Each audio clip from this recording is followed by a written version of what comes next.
Tonight, Hillary Clinton, Donald Trump, the sprint to the finish. Clinton in the wee hours of the morning, finishing in North Carolina.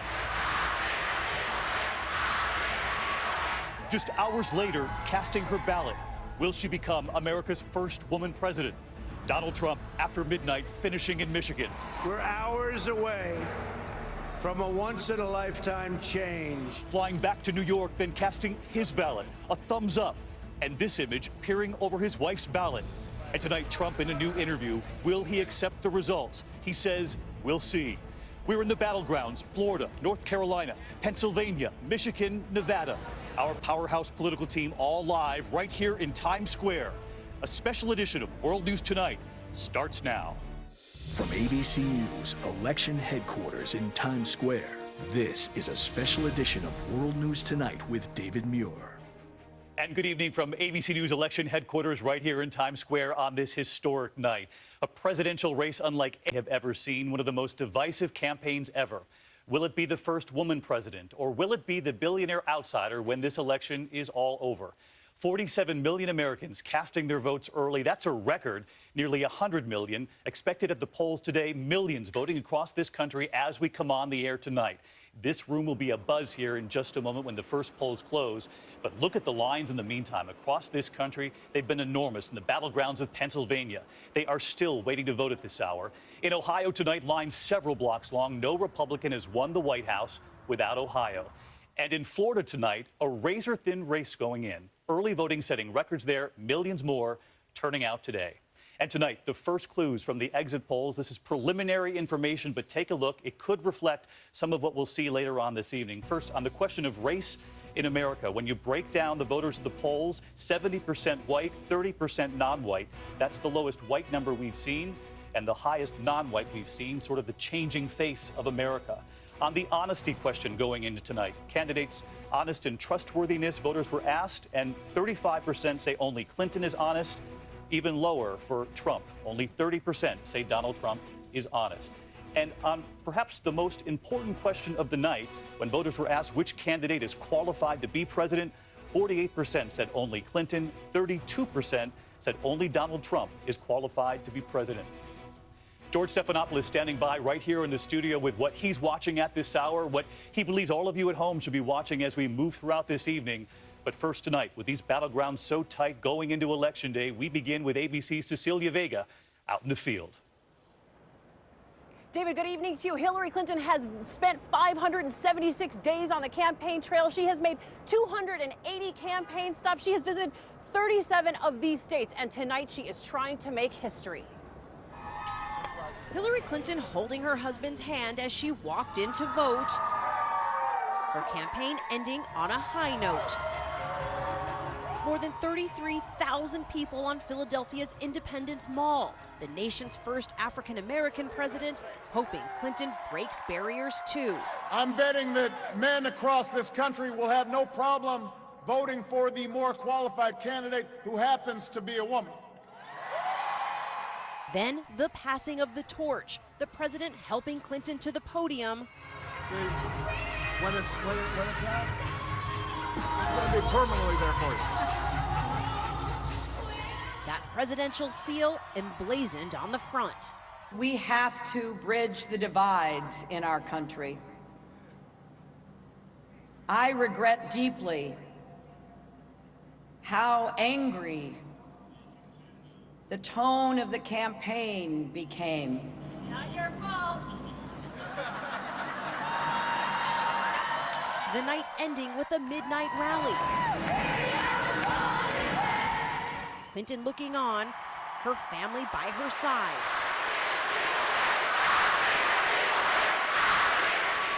Some in tears witnessing the moment. And today in Chappaqua, one last promise to voters. I'll do the very best I can if I'm fortunate enough to win today. And then both Clintons riding off to prepare for another election night. And Cecilia Vega live outside her headquarters right down there on the electoral map tonight. And Cecilia, you were telling us that Hillary Clinton is watching the returns come in before she heads over to her headquarters tonight. And you've also learned she's superstitious. She is famously superstitious, David, so much so that she's working on 2 versions of that speech right now in that hotel room not too far away from here, and that is where she will be watching returns with her family tonight, David. Cecilia Vega with us tonight. Cecilia, thank you. We saw Hillary Clinton voting today, Donald Trump too with his wife Melania, and then he was out of sight for most of the day. His campaign did file a legal complaint over voting in Nevada, and Trump also did a phone call with Fox News, still refusing to say whether he would accept tonight's results. Whatever they might be, we'll see as the night progresses, but ABC's Tom Yamas on the final 24 hours of the Trump campaign. Today, amid cheers and boos from his fellow New Yorkers, Donald Trump walking into his polling station to vote for himself. On the biggest day of his life, is he nervous? Not nervous. I'm very excited. It's a great opportunity. Ivanka Trump there as well. The billionaire signing his name, casting his vote, even sneaking a peek at Melania's ballot. So who did you vote for? Tough decision. In the final hours, Trump sounding confident as ever. This is not the sound of a second-place finisher, that I can tell.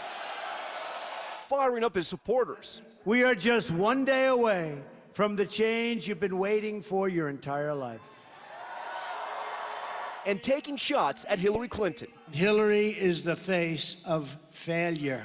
Even touting an 11th hour celebrity endorsement from Patriots quarterback Tom Brady. And he said, Donald, I support you, you're my friend, and I voted for you. No public comment from Brady, and on Instagram, his wife Giselle asked, I hear you and Tom were backing Trump. Is that true? Her response, no. Today, after voting, Trump heckled in the hallway. You're gonna lose. Late this afternoon, he still won't say whether he'll accept the election results tonight. We're going to see how things play out today, and hopefully they'll play out well, and hopefully we won't have to worry about it, meaning hopefully we'll win. But we're going to see how they play out. At the end, win or lose, he did it his way. No question about that yet. Tom Yamas with us tonight as well. He's outside our Times Square studios, and Donald Trump still not willing to say whether he'll accept the results of tonight's election. That's right, David. Donald Trump says he's going to take a wait-and-see approach, but the campaign tells me they have legal teams ready to go in any state where they think they've been treated unfairly. Tonight, Donald Trump is in the exact spot where he started this campaign, Trump Tower, watching returns come in. David? All right, Tom Yamas will be with us here all through the night, and George Stephanopoulos will be leading the coverage here in prime time. And George, I'm just curious, you've seen these preliminary exit poll results. What are you watching? What should everyone at home be watching? This has been such a bitter, angry campaign all the way through, and I think you're going to see that played out in the results tonight. What I think you'll see in the results tonight, what it will reveal is a nation divided by race, by gender, by age, by education. And the big question for either one of these candidates, as you pointed out, they are both disliked, they are both distrusted. Can either one of these candidates, if they win tonight, do something to bring this country, which is so divided, back together? This country waiting for either speech tonight to see if they can accomplish at least the beginning of that work tonight. And a huge split between Clinton and Trump voters. Most Clinton voters think the country's generally going pretty well in the right direction. Trump voters think it could not be going in a worse direction. Which also could be very telling. George, can't wait to join you in just a short time from now. In the meantime, we're going to head over to John Carl, who's been studying the battleground map. We've done this for days now leading in. And John, I'm just curious, as we head into tonight, where do things stand when you look at the race to 270?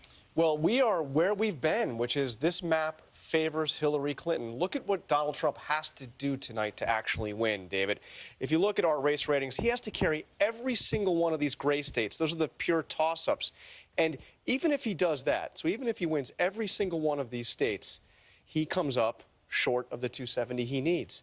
So he's got to find a way to win someplace that favors Democrats. And you and I have been talking about that. He's got to flip something blue in a major state, nonetheless. Absolutely. And I think that the one state to watch from a Trump perspective on that, the one that he has the best chance of flipping, would be the state of Michigan. This is a place that both campaigns spent time in the final days. It's a state that hasn't voted Republican since 1988. He has led in no public poll since the conventions. But this is the state that if he can turn blue, and they believe he's got the best chance, could turn red, then look what happens. He gets to 264. He still needs, North Carolina as well gets 279. That would finally get him there, but that's a lot he has to accomplish that means tonight. Run the table on the toss-up states and pull off a state that he's been an underdog the entire campaign. But you heard him into the wee hours of the morning. He's convinced he can do it. So let's get out to the battleground states here tonight. John, first, Florida, a state that could determine the winner and one that has seen record early voting already. Millions more at the polls today. ABC's Paula Ferris on the ground in Coral Gables tonight. Paula.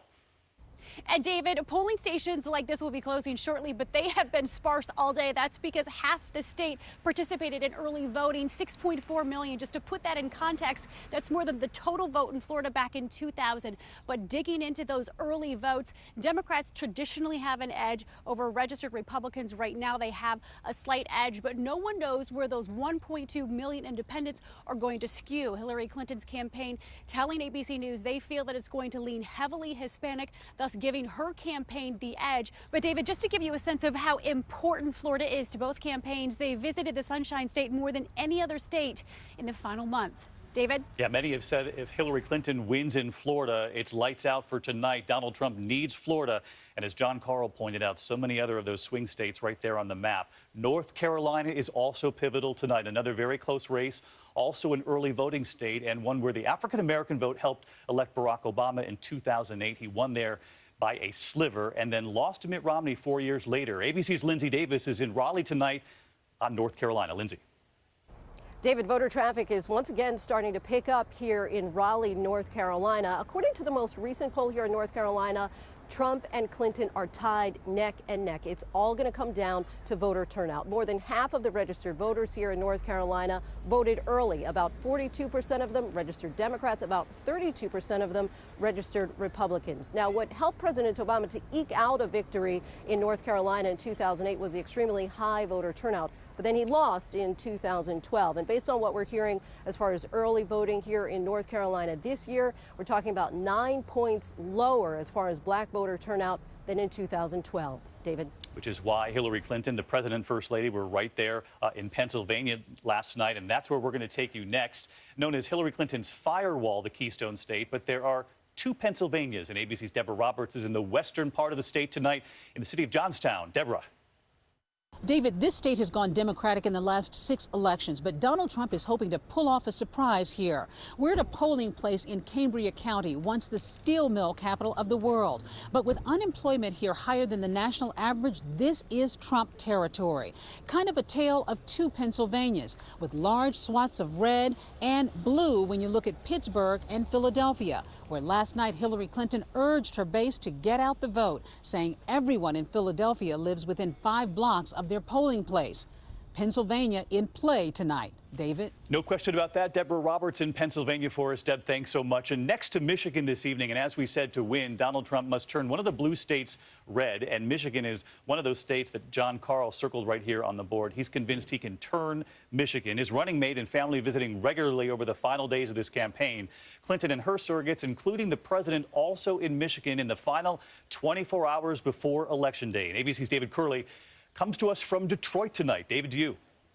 Good evening, David. The question tonight, will the blue firewall of Hillary Clinton crack here in Michigan? This is normally a Democratic state, but as voters are coming to the polls tonight, there are questions of whether or not that firewall can be broken. So important that both candidates were here in the past 24 hours. In fact, Donald Trump was here early this morning trying to break through in this state, targeting the voters he's been looking for throughout the campaign. Hillary Clinton sent President Obama in the past 24 hours to remind voters of his support for the auto industry during the Great Recession. The big question tonight is turnout. Can Donald Trump turn out enough voters to turn this state to a color other than blue? David? David Curley standing by in Michigan for us. David, thanks to you. And there is still much more ahead on this special edition of World News Tonight. Hillary Clinton and the moment on her plane frozen in time. Take a look. Bill Clinton, the campaign staff, Hillary Clinton and Bon Jovi, what had everyone suddenly stuck in place, and the message they were hoping to send in the final hours of this campaign.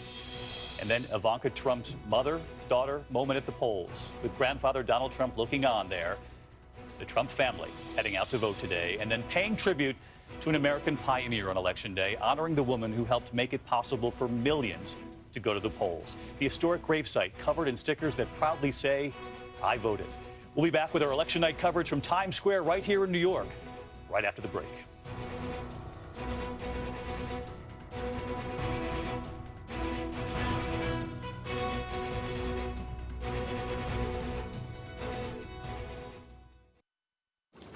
I accept I'm not the deep-sea fisherman I was. I accept I'm not out on the ocean wrestling marlin. I even accept I have a higher risk of stroke due to AFib, a type of irregular heartbeat not caused by a heart valve problem. But I won't go after anything with less than my best. So if I can go for something better than warfarin, I'll do that too. Eliquis. Eliquis reduced the risk of stroke better than warfarin. Plus, it had significantly less major bleeding than warfarin. Eliquis had both. That's what I wanted to know. Don't stop taking Eliquis unless your doctor tells you to, as stopping increases your risk of having a stroke. Eliquis can cause serious and, in rare cases, fatal bleeding. Don't take Eliquis if you have an artificial heart valve or abnormal bleeding. While taking Eliquis, you may bruise more easily, and it may take longer than usual for any bleeding to stop. Seek immediate medical care for sudden signs of bleeding, like unusual bruising. Eliquis